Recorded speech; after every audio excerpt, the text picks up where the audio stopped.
Hello বন্ধুরা, কি অবাক হচ্ছ? ভাবছো এমন হঠাৎ ঢ্যাঁড়স কাটতে বসলাম কেন?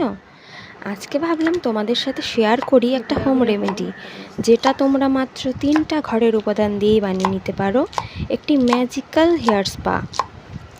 এটা সপ্তাহে অন্তত একবার ব্যবহারে চুলে আসবে একটা আলাদাই চমক। খসখসে রাফ ফ্রিজি হেয়ারের সমস্যা থেকে পেয়ে যাবে একদম চটজলদি রেহাই।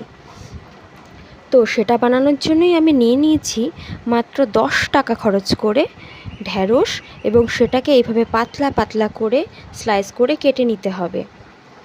আমার সবগুলো ঢ্যাঁড়স কাটা অলমোস্ট কমপ্লিট। যতটা পাতলা পাতলা করে কেটে নেবে ততটাই ভালো জেল পেয়ে যাবে।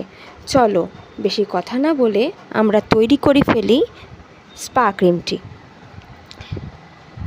আমি একটি বাটিতে 3 কাপ জল নিয়েছি। তোমরা